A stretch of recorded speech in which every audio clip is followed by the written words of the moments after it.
What we're going to do is to see the hand of God working among the nations, working out his plan and purpose. And since the prophecy day, in the last few months, have been extremely busy. The angels have been working overtime behind the scenes to ensure that the nations are in their appropriate spot, so that when at last all things reach their climax, every piece of the jigsaw will be in its place. And it's our privilege to be able to see so many of those pieces dropping into place. So we're going to look at Britain, Israel and the Middle East. So we're going to start with Israel. On March the 17th, this seems a long time ago now, doesn't it? But they have their elections, and Benjamin Netanyahu, much later, formed, on May the 6th, formed a coalition government. With Israeli politics, it always is very difficult to form a government. There are so many different parties with their own individual aspects, and there is no one party big enough to dominate the politics of Israel. And so always there is a mad scramble after the elections to form a coalition. And he just managed it. He was given a 3-week extension, and just a few hours before that deadline expired, he announced his cabinet, his the grouping that was going to form the government. Now, his party gained 30 seats. This went right against the pollsters. They had forecast that he would lose out, that the party was going to lose seats. And there was much rejoicing around the world. Obama was very happy with the thought that Netanyahu wouldn't be able to form a government, he wouldn't be in government, and this pleased the Americans as to it pleased the Europeans. But that was not to be. It wasn't in God's hand that this should happen. And so, exactly like in the British elections, the pollsters got it completely wrong, and he emerged with the strongest party with 30 seats. And so he had to then get a grouping together. There are 120 seats, so he needed a minimum of 61 seats to be able to form a majority. So he did this by putting together various right-wing parties. The Jewish Home added 8 seats, the Shash added another 7, and the United Torah Judaism another 6, and then finally, quite a surprise, the Kalanu. I don't suppose I've anywhere near pronounced them correctly, but never mind. But with those together, that brought him to his 61-seat coalition, and so he had 51% of the seats in the government. Now, this amalgam of religious parties has really upset not only Obama, but the EU, because these parties are very much on the viewpoint that we cannot negotiate with the Palestinians. The idea of having a Palestinian state is anathema to most of these parties. And it's quite interesting just to pull together some of the statements which those parties have made. So his own party said emphatically, no Palestinian state at the moment. There is nobody to negotiate with. The Kalanu have a very hard line on security issues, and of course to have a Palestinian state in the middle of Israel would cause tremendous security issues. And the Jewish Home just opposes any idea of having a Palestinian state. Shash, very similar to Likud, there's nobody we can negotiate with at the moment, so there's no point in talking about it. And the United Torah Judaism, the land was given by God to the Jews, therefore, in their eyes, there is no place for a Palestinian state. So this has brought together, much to the surprise of the pollsters, much to the chagrin of America and the EU, a religious-leaning Israeli government. And as we shall see, this surely is in God's hand. Israel has to be isolated. It is because of the religiousness of Israel that the nations come against her. It is to drive them out and to replace the Jewish presence in Jerusalem with a Christian presence That's the whole purpose of the coming invasion. And so it is necessary that over the years the nation of Israel has changed from being a secular state to an increasingly religious one. And now we have quite a religious government which will dictate policy. Interestingly, just at this time, the Vatican is piling on pressure as far as a Palestinian state is concerned. And this was rather a provocative statement in the trumpet. Why is the Pope provoking war in Israel? First Cuba, now the Palestinians. Pope Francis is a man on a mission. But what is his mission exactly? The rhetoric and body language, the gracious gestures, the incessant smiles and compliments give the impression of a selfless leader determined to broker peace, cooperation and tranquility. In Cuba, Israel, and all over this chaotic, disunited planet. But consider the decisions and actions.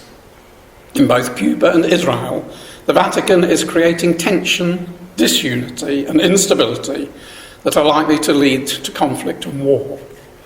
Yesterday, this is back in May, the Vatican revealed that it had formally recognised the state of Palestine in a newly finalised treaty with the Palestinians. The treaty defines the Roman Catholic Church's activities in areas controlled by the Palestinians and will be signed by both sides this Saturday when Abbas visits the Vatican. Critics of Israel and patrons of the Palestinian statehood are elated. The movement to recognise a Palestinian state has gained momentum in recent years, and particularly within the United Nations. An endorsement from the Pope and the Vatican is huge. Time will tell, but gaining the support of the most respected and admired leader on earth could be just what is needed to get the project of the Palestinian statehood over the finish line. For the Jewish state and its declining number of supporters, the Vatican's decision was an enormous blow. So this was the first time that the Vatican has legally recognised that there is a Palestinian state. We know there isn't a Palestinian state. There isn't such a thing as a Palestinian state. But this is what the nations are talking about. And here the Pope has lent his backing to it. And so this was done just prior to the visit of Abbas to the Pope. On the 16th of May, he went and visited. And there were many column inches devoted to the fact that the Pope had allegedly called him an angel of peace, which he is far from. But that was a mistranslation of the Latin. What the Pope actually had said, in fairness to him, you could be an angel of peace, which of course is quite a different context. But the fascinating thing were the closing words that Abbas spoke to the Pope. We will always be together because our mission is the same. What a remarkable statement. And the Pope replied, pray for me. So we know what the Palestinians' mission is. It is a Palestinian state which is Jew-free, Judan-free. That's what he's seeking. If they have a Palestinian state, all Jews will be expelled. They will not be allowed there. And that is step one to eventually causing the whole region between the Mediterranean and the Jordan River to be Jew-free. That is his aim. He said to the Pope, our mission is the same. How interesting. Now, we know that that will not take place. Or if it does take place, it has to be undone. A bit like we thought that Britain wouldn't go into the EU. But it did, but it's got to come out. Because we know at the final time of the end, Israel is dwelling on the mountains of Israel. Ezekiel 38 makes it quite clear that Israel is there on the mountains of Israel. And there's quite a stylistic map, but it gives us, you can see the outline of the West Bank where the Palestinian state would be established. And it says of Israel that they're dwelling on the mountains of Israel in the midst of the land. So it looks, and especially with this new government, that there will be every resistance to giving up territory to a Palestinian state. It will not happen. Interestingly, on the West Bank, are where the settlers are. And these Jewish settlers, who only occupy a very comparatively small percentage of the area, it's been estimated less than 1% the settlers occupy, and yet when you read the press you would think that they occupy a vast amount of space in the West Bank, but only 1%. But these are the Jews who have a religious zeal, not all of them, but a vast majority, who are looking for Messiah to come, understand that God is working in their nation, that there is a plan and a destiny for them. And these surely are the Jewish people who will be the ones that Elijah, when he performs his work before the Battle of Armageddon, when he goes to bring about a reformation in Israel, these are the kind of places that he will go to. So that was Jewish elections. And the following day was the UK elections, and there were some remarkable parallels between the situation in Israel and the situation in the UK. In both situations, the pollsters got it completely wrong. And this was the headline in the BBC. You know, why did political pollsters get it so wrong? Because they had forecast that the Conservative Party wouldn't get a majority. The SNP in Scotland, they've correctly forecast that, they'll get a lot of seats, and together with Labour will be able to form a coalition government. Well, that was not to be, because the angels had their plans, and in the mercy of God we have had our eyes open to those plans, that that Britain has a role to play which is independent of the EU. She has a role to play in the Middle East with Israel and the southern Arab nations. And so Britain has to be forced out of the EU. And if Labour had got back in with SNP support, then Britain would be very firmly tied to the EU. Now we're in an interesting situation. We shall see how it all works out, but somehow Britain will find herself pushed out of the central core of the EU. No doubt Britain will form a trading alliance with the EU, but interesting time ahead. In fact, the markets were so alarmed at the thought that the Conservatives wouldn't get in, that the market slumped. Billions were wiped off the share market. But when it suddenly emerged that, yes, the Conservatives had got back in, then there was a big surge again. So these were the results, again, exactly like in Israel, though without a coalition, the Conservatives had 51% of the seats. And again, the pollsters were so completely wrong. And again, the European leaders had been rejoicing in the thought that this was the end of the conservatism, and things would then drift their way, and they had a rude awakening when these results came out. And the map of Britain was quite changed. The Labour Party severely routed, and especially in Scotland. And so many leaders, we've forgotten about some of them, haven't we? They soon fade off the scene, but it was a bad day. For her, she had a very good day, Nicola Sturgeon, but the winner really was David Cameron. And I understand that never, apart from Harold Wilson in 1966, has an incumbent party both increased its seats and the number of votes, its share of the votes. So he now has a clear mandate. He still has got the hurdle of having to deal with the SNP, but the SNP it was rather a hollow victory, because she thought this victory would enable her to be the powerhouse with Labour. Now Labour has disappeared. She hasn't got the power that she thought she would have. What he's got to do is to unite the United Kingdom. And it's very interesting just how exact Bible prophecy is. In Ezekiel chapter 38 and verse 13, it talks about the merchants of Tarshish. Not the merchant of Tarshish, but the merchants. And that's what the United Kingdom is all about, isn't it? It's a collection of different nations, Northern Ireland, Wales, Scotland, England, coming together, working together, each in their own right are trading nations, but united. So it is the merchants of Tarshish. And you may remember this from Stones. It's interesting, Scotland thinks it has a big voice, but it's only got a tenth the population of England.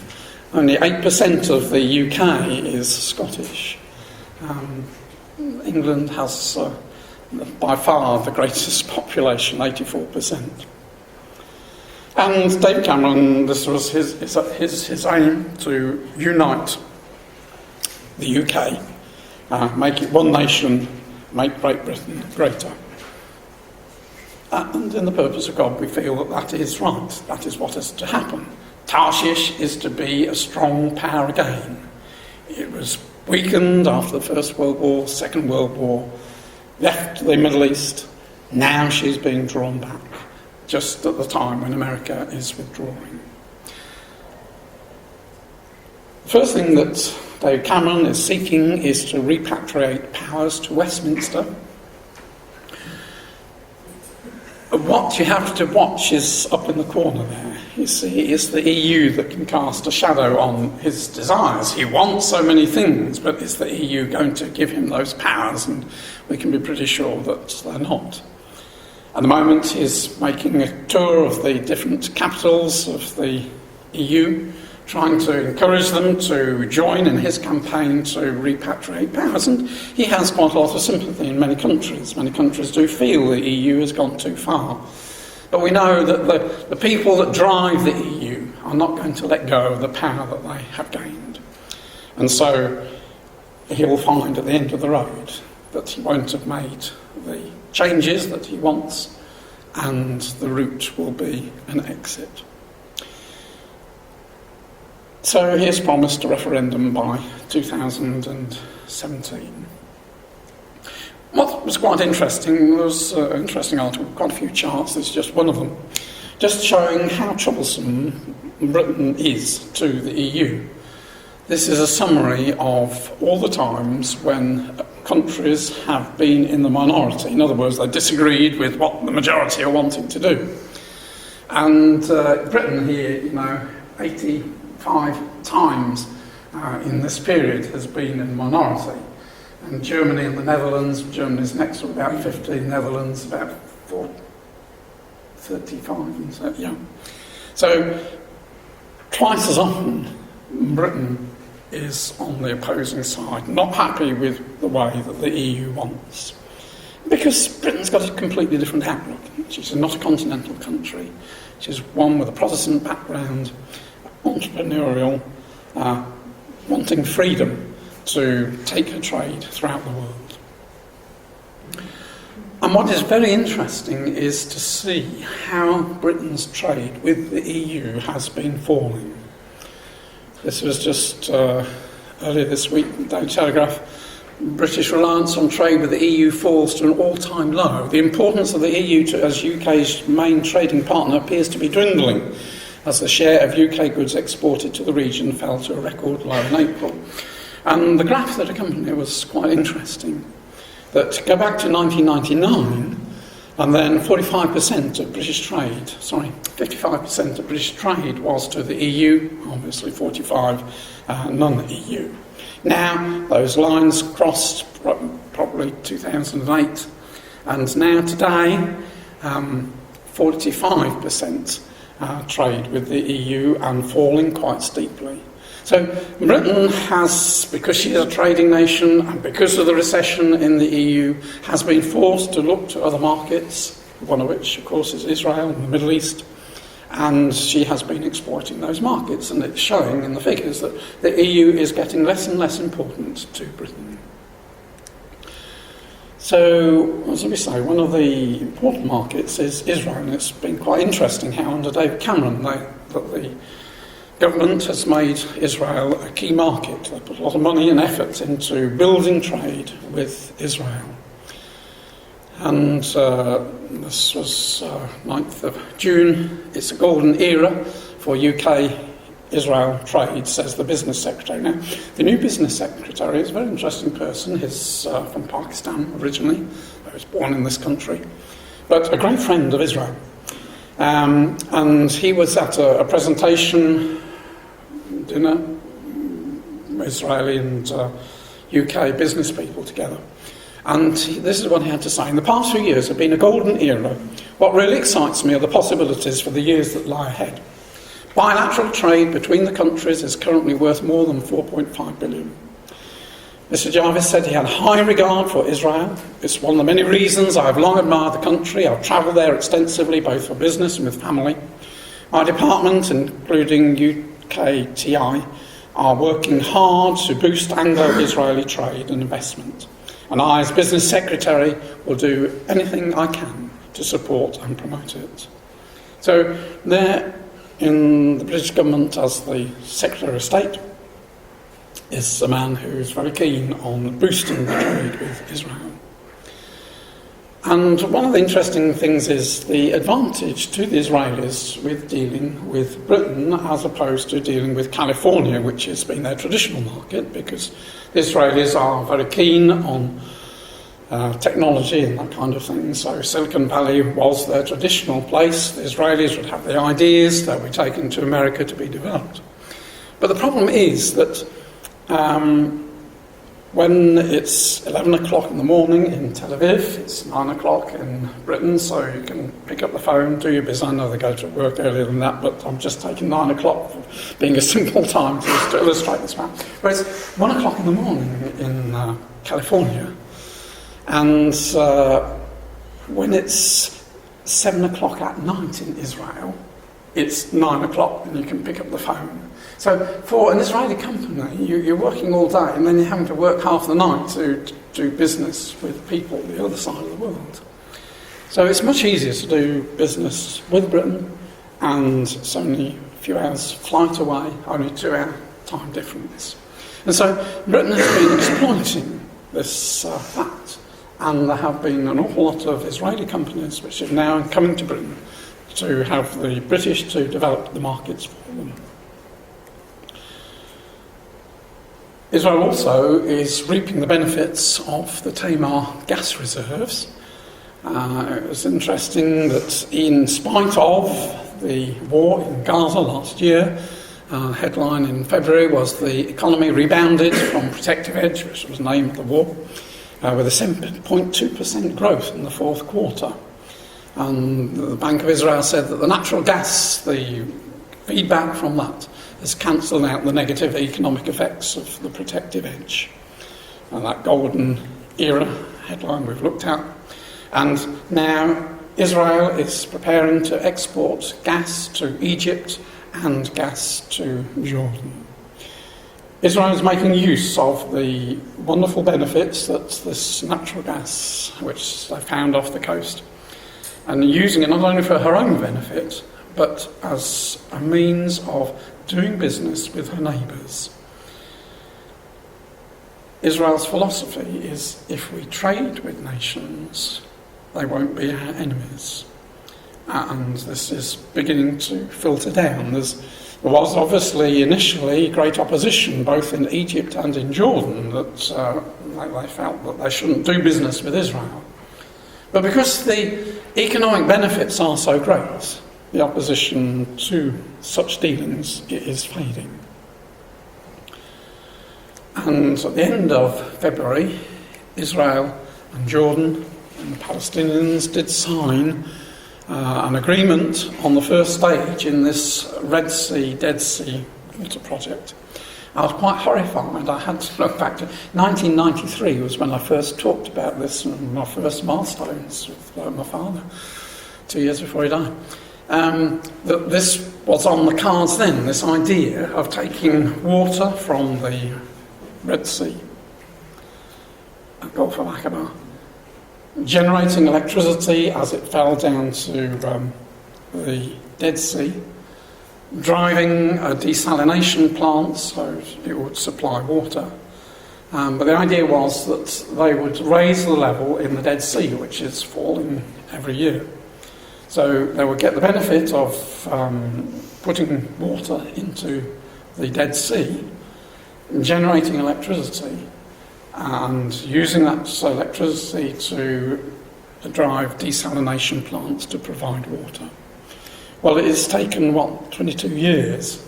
It's now reached the stage where they are very actively going through the first stage. It still lies quite a few years ahead, even if everything goes smoothly. But it's interesting, Jordan can see the benefits of working with Israel. It's a win-win situation for everybody. So, we saw very briefly that Britain has been working with Israel. She's also working very much with Saudi Arabia and the Gulf states.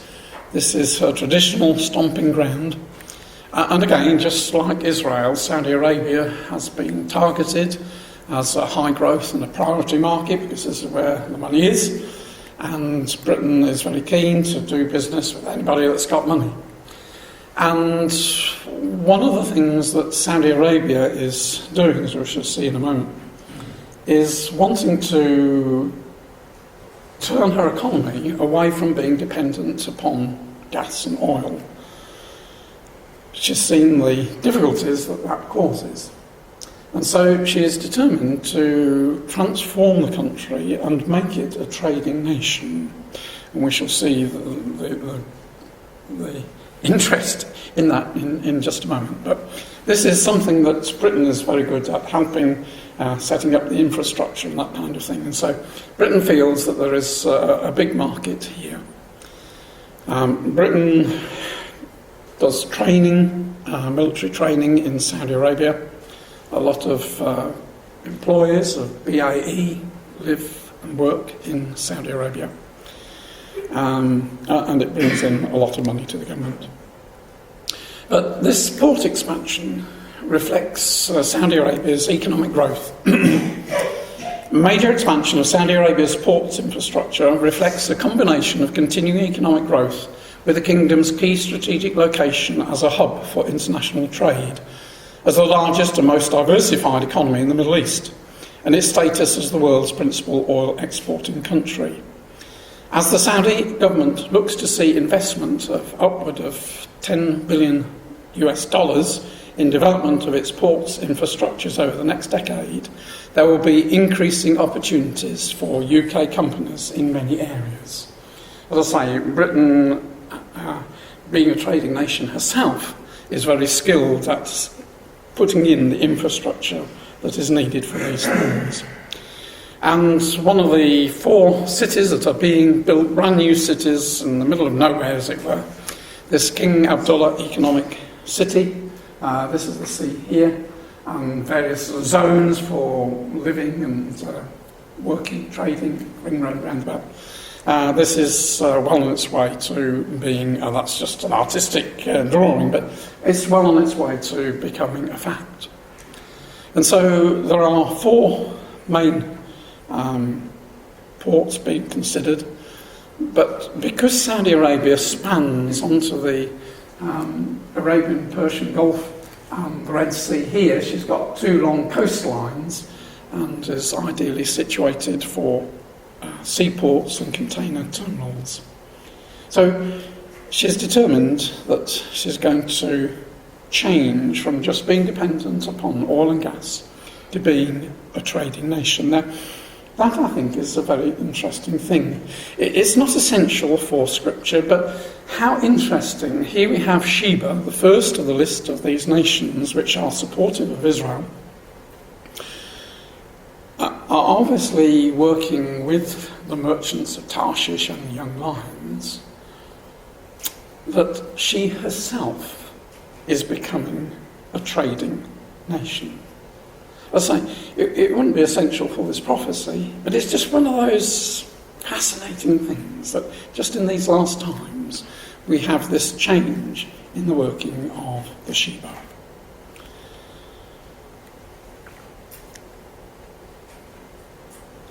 Again, it's interesting, and I've said this before, the order at which God reveals these things to Ezekiel, that it's Sheba, Dedan, the merchants of Tarshish, and the young lions thereof. Now, a few years ago, we would have reversed that order, wouldn't we? We would have said the main power in that region is the United States, the young lion, one of the young lions. Britain, yeah. But to think of Arab nations being part of a group who, the purpose is that they're saying to Gog, who's coming down against Israel, aren't you come to take a spoil, as you gather your company to take a prey, to carry away silver and gold, to take away cattle and goods, to take a great spoil? It's obvious that these nations, this group of nations, are nations who despise what Gog is doing coming against Israel. Now, a few years ago, Sheba and Dedan will be cheering Gog on, getting rid of Israel, their great enemy. But you see, the situation has now completely changed. And the priorities have now changed. And it's not too difficult to see how Saudi Arabia and the Gulf states will be foremost in standing up for Israel. Don't manage to achieve anything from the wording here, but it's their attitude that is of interest here.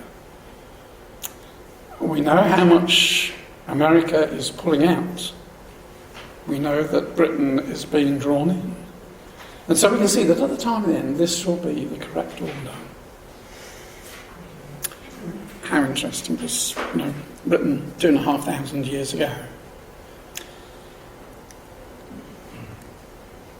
The Gulf states are more and more coming together to be a power bloc to the south of Iran in the north.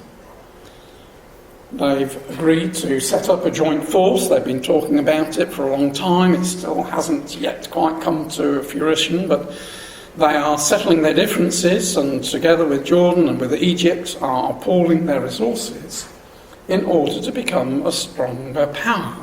And again, this is what the scripture necessitates. And so, we see that kind of thing happening. And then the extra layer, which again we've been seeing in the past few years, is how Israel has been working behind the scenes with these Arab nations. And this was last Friday's Debka. A rare partnership, years of secret Saudi-Israeli dialogue ripens into common policy against Iran. And it was talking about covering a meeting between Israeli Foreign Minister and the former Saudi government advisor. The Bloomberg writer disclosed that the emissaries of the two governments had secretly met 5 times in recent months to talk about Iran. These meetings took place in India, Italy, Czech Republic, though the first encounter in Washington was the first public occasion. And I went on to say that clandestine Saudi-Israeli parleys have been going on for at least 4 years, since 2011. All of them, apart from 2, taking place in Jordan. So there have been many strands to these talks between the Israeli leaders, and especially the intelligence service, Israeli intelligence service, and the intelligence agencies and the leaders of these Arab nations. Because they have a common enemy, Iran, and they're prepared to settle their differences in order to help each other against this common foe. So it's wonderful how the angel's been working, turning the situation around in just a few years. Things have changed so completely. It's very encouraging. And we're given a brief glimpse of how the angels work behind the scenes in that passage from Daniel chapter 10, where, as it were, the curtain is just drawn aside and we see these Michael coming to help Gabriel, and took 21 days to get this Persian king to go the way that the angels required. They can't just press a button and people automatically do things. They have to work in advance, often tens of years, sometimes hundreds of years in advance, in order that when the time comes, then the natural outcome will be that these people will go in a certain direction, the direction that God wants. And so we have to learn by faith to know that the angels are working, and we see them not only in the world around us, but they see them working in our lives too.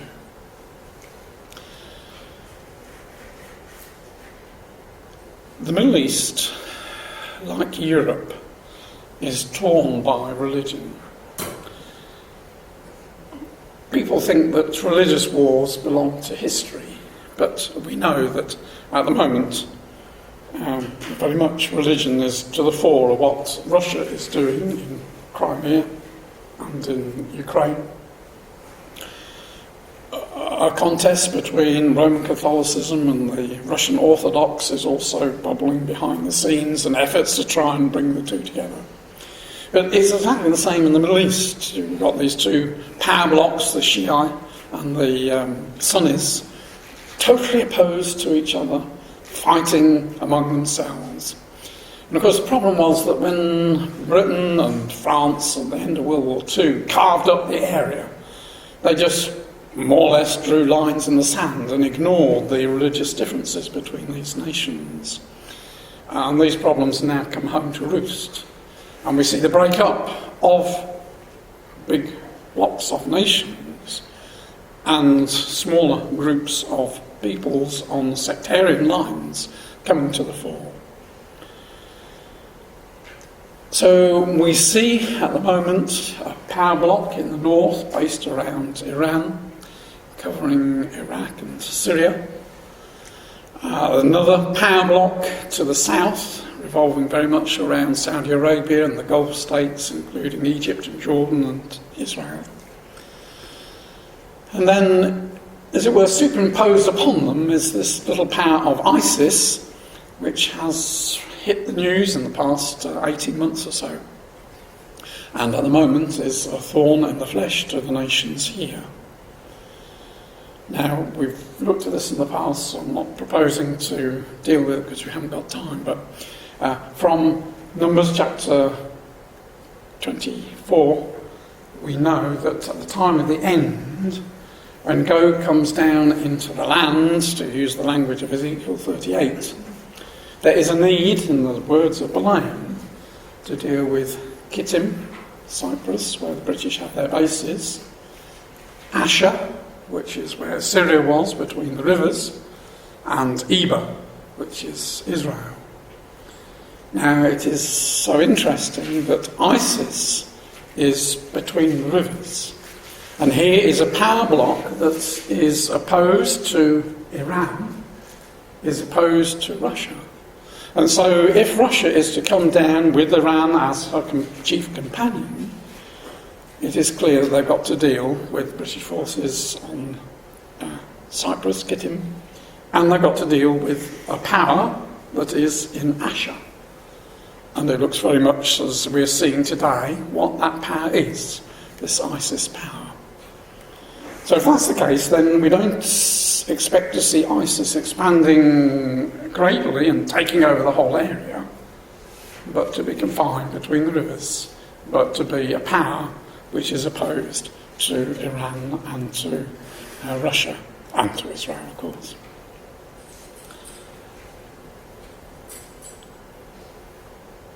There are 3 choke points to shipping in this region. One is the Straits of Hormuz.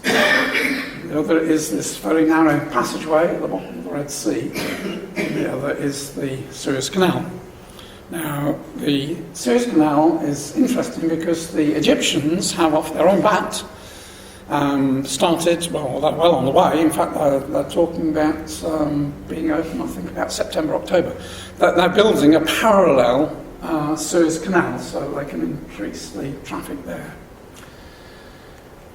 But this choke point here are very vital to shipping because a lot of oil comes down in ships here, a lot of trade comes up through here to Europe. And Iran has got control over that choke point there. If she wants to block it off, she has the capacity to do that.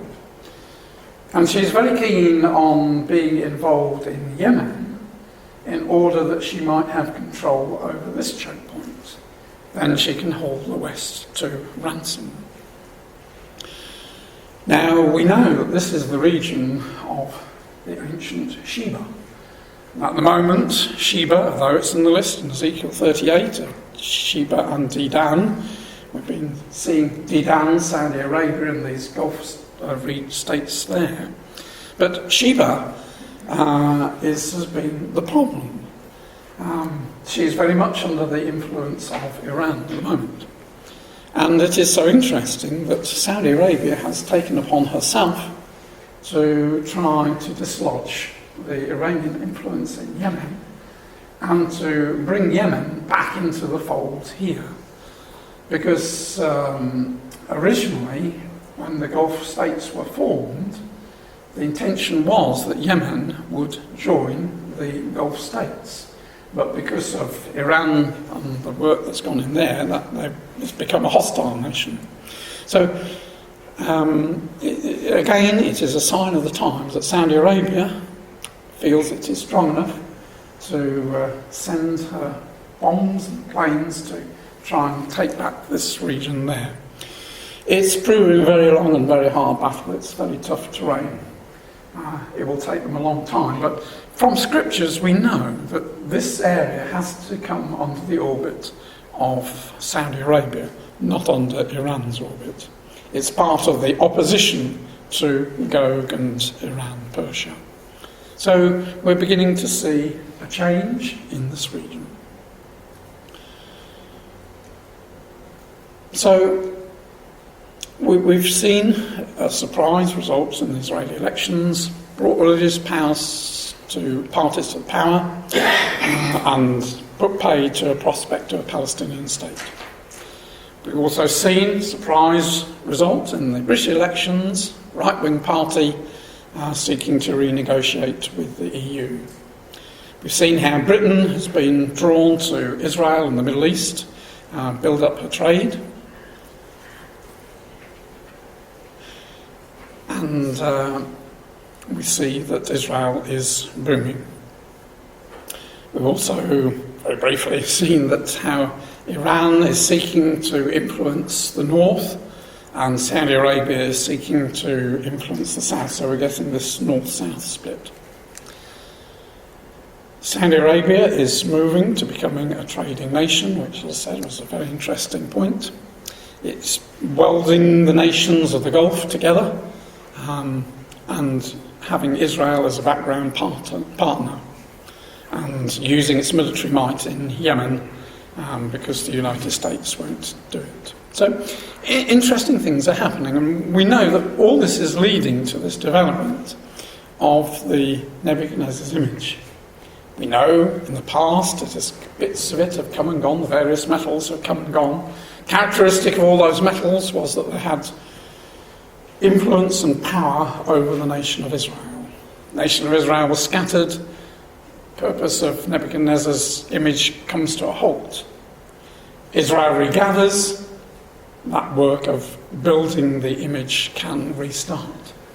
And we know how we're in the stage of the final stage, which is providing the feet and toes so that the image can stand on its feet. We know there is to be an amalgamation of many nations on the territory of the former elements of the Nebuchadnezzar's image. They're going to come together.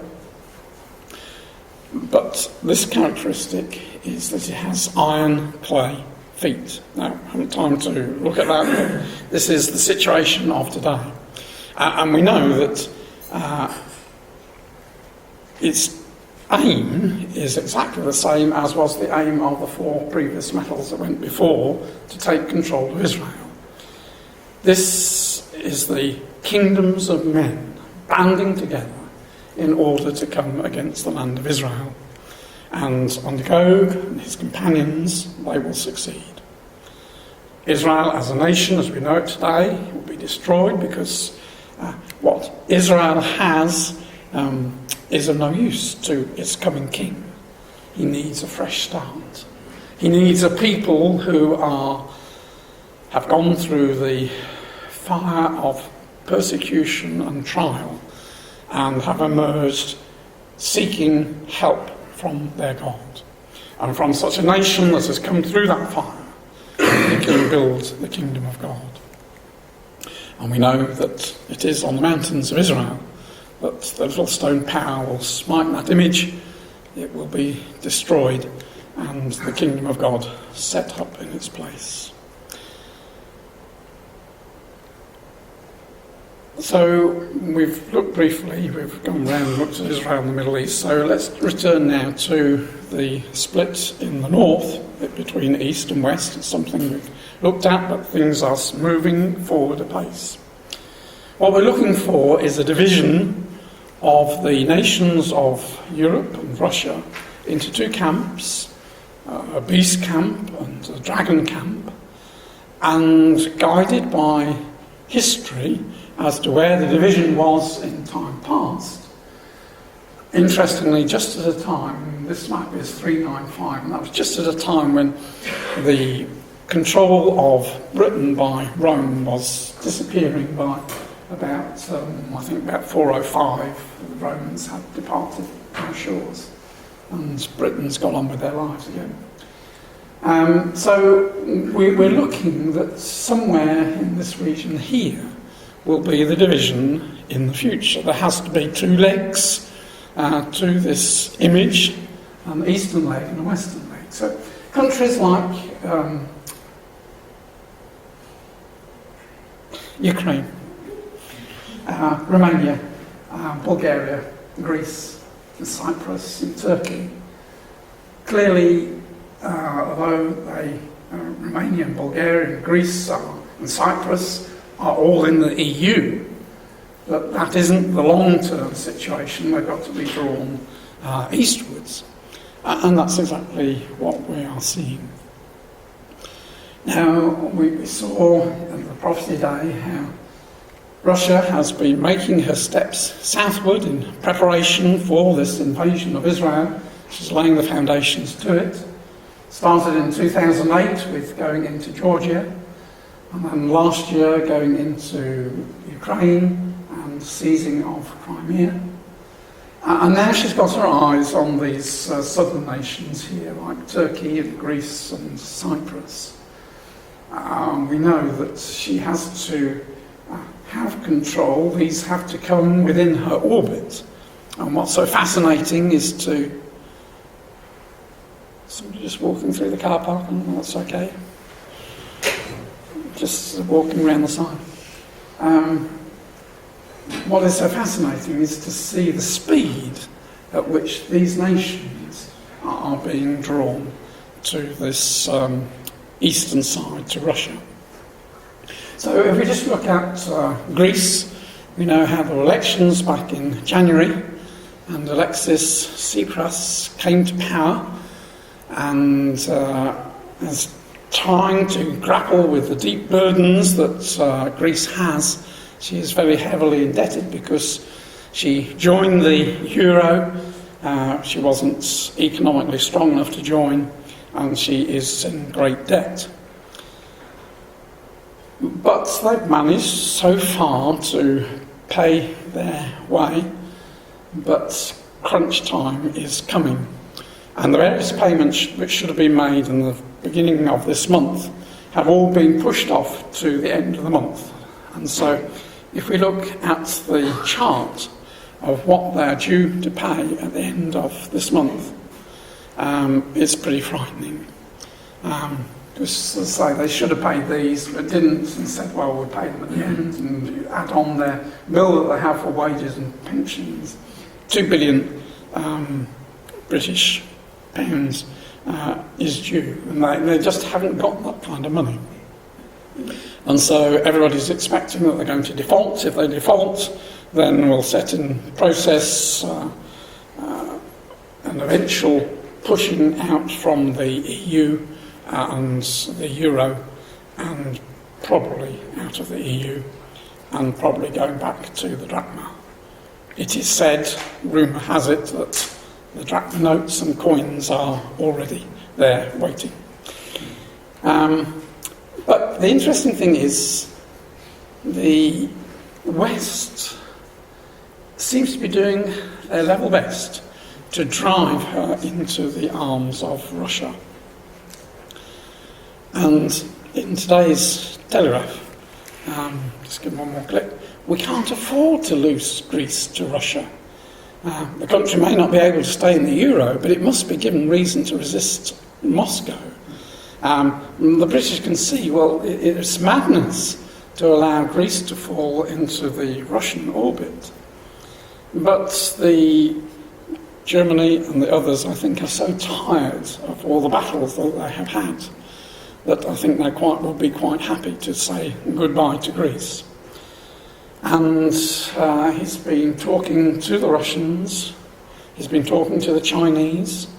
There are Chinese and the Russians are waiting in the wings to pick up the pieces. Russia has said, we're quite happy to lend you money so that this Turkish stream extension, which we'll look at in a moment, can be extended right into Greece. He's actually going to meet Putin. There's a big conference up at St. Petersburg on Friday, and they're going to have a meeting on the site of that conference. And the news that I picked up from that Russian pivot, Greek Prime Minister schedules Putin meeting ahead of a Halleyman weekend. People think that the crunch might come as soon as this weekend, and just like Lehman Brothers, suddenly collapsed, so Greece might. But he's going to be there talking to the Russians. The Kremlin spokesman did not reveal what the two men will be talking about. There are a number of possibilities, including a multi-million euro advance on Greece's Turkish stream revenue, and the arrangement of a loan from the BRICS Bank. Now, this is a new bank which Russia and Brazil and various China, big countries, are putting together. And interestingly, Greece has been invited to join them.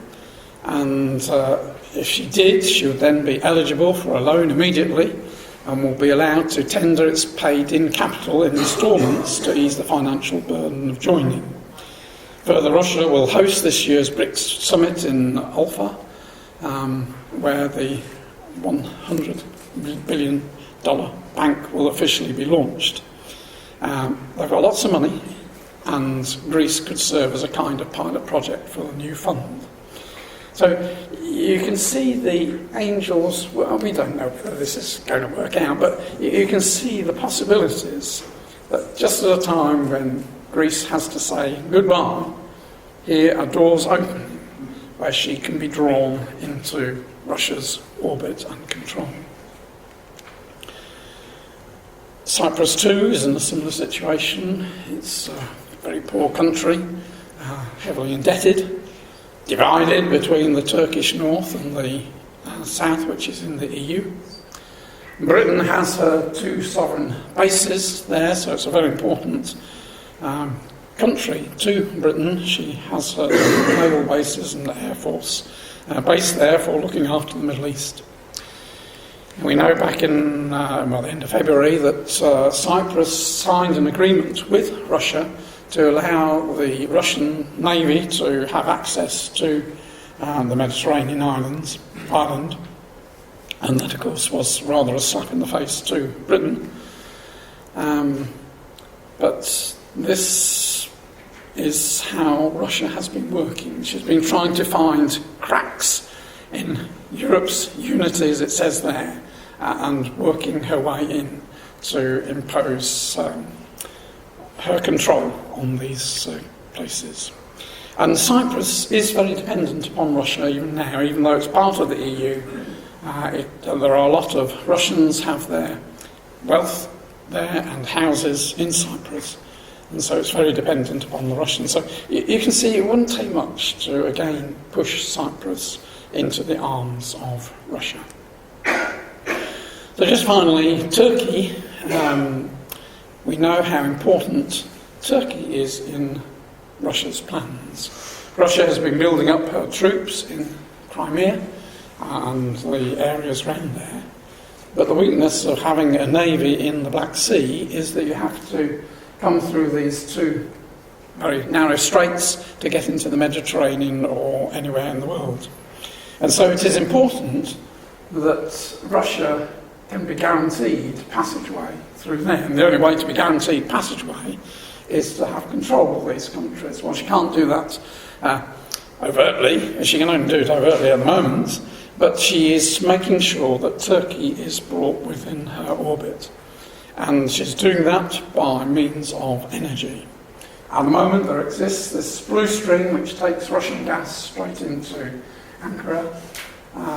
Russia has said that she will enlarge that pipe, put more gas through there. But the scheme which had been arranged with the EU, which was to ship gas across the Black Sea and into Bulgaria and up into Europe, has died a death. And instead, Putin is determined to carry on with that, but divert it into this region of Turkey, water industry there, and extend it onto the borders of Greece, and has now been saying to Greece, we'll pay the money for the pipeline to be extended into Greece, so that both Greece and Turkey can take advantage of decent prices for gas. And if the EU wants to purchase gas, well, they'll have to purchase it from Turkey, which of course won't go down very well. But it is, again, it's a win-win situation for Russia, as it is for Turkey and would be for Greece. But it is a Trojan horse. It's his means of getting influence upon this country. And we can see that it will eventually lead to Russia moving down into Turkey to take control. So, I did say that was finally, didn't I? Sorry, there's a few more. Just very briefly, the situation in Ukraine. The world is very worried. Russia is putting a lot of forces on the eastern border of Ukraine. And this NATO leader, admittedly it's now 6 weeks old, but many of their actions are consistent with preparations for another offensive. Now there's a very interesting article in the Times back on the 11th of June, which drew parallels between the situation between World War I and World War II. In 1933, the Oxford Union said that they weren't prepared to fight for king or country. And Germany took great comfort from that and began its preparations for eventually invading Britain. And it's saying, well, in the same way, Putin is taking great comfort from the fact that today the nations of Europe are not prepared to fight. And the Pew Research Centre, the American Research Centre, have just conducted a very interesting poll which showed that the majority of correspondents in France, Italy and Germany said that their country should not use military force to defend an ally from an attack by Russia. Only 38% of Germans are ready, it seems, to fight to protect NATO's eastern flank. So, from Moscow, it would seem as if the post-war Western order is fragmenting. Since NATO populations no longer have the stomach for combat, since Western Europeans see no compelling reason to defend their allies further east, Russia feels free to gnaw away at the credibility of Article 5. Article 5 says, if one NATO member is attacked, we will come and support you.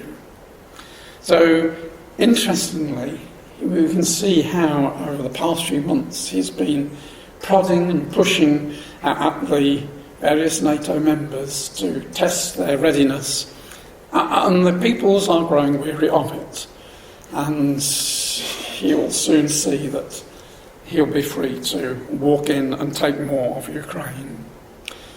Stratfor did forecast 3 scenarios. One was an extension from the region we have at the moment to come down here, because what she desperately needs is a route through to Crimea. Crimea is landlocked, as it were. She can only get there by sea. So she needs to take more land in order that she can have free access to Crimea. So that was one scenario. Another was a more extensive one, pushing right through to Transnistria and taking Odessa so that Ukraine would be landlocked. The third alternative was not only to come here, but to go all the way up to Kiev and take right up to the Dnieper River. And in fact, Stratfor's own favourite was that that's what Russia would do. They worked out it would take them about 2 weeks and involve about 100,000 troops. Well, we can be sure that Russia isn't finished yet. She has to take control of this region. And it was interesting on the May Day, the sabre rattling that Russia was doing.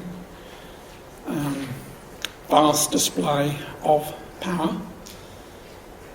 She regards the West as unfriendly. She feels she needs to defend herself. And in her eyes, it was Russia that won World War II. And probably a lot of truth in that. They lost 20 million, didn't they, in that war? So they're concentrating on building up their military so that they can withstand what they regard as the aggression of America and NATO in wanting to push further and further east. She is pushing back. And again, that's what we've been waiting for, so the eastern leg and the western legs can be formed. So brothers and sisters, we're building up to the time when it might not be Putin the leader at the time, but a Russian rogue will come with a mighty army, mainly Christian countries, coming down to take Asher, to take Eba, to take Egypt, and to take control of the Middle East. And it is then, Christ having come back, judgment having taken place, saints having been prepared, then Israel's saviours will be ready to come and demonstrate to the world that Israel is God's people, that Christianity and the Muslims are astray from the truth, and that the true God is Israel's God, and his Son has come to take control. And we, brothers and sisters, we live in hope of being there, assisting in this wonderful work. And our worlds are going to change forever. All that we have will disappear. We will go to the judgment seats without our families, without our brothers and sisters, without our bank balances, without our wealth. What we will be taking to the judgment seat is what we've got in our minds. How we have filled them with the word of God is what we will be judged upon. And so, brothers and sisters, it behoves us to look at our lives, because we are so close. We've seen so much happen. And we know that the Master has to come long before the nations come down into Israel. So that coming is very, very near. So, brothers and sisters, let us be fully awake and fully watching for our Master's coming.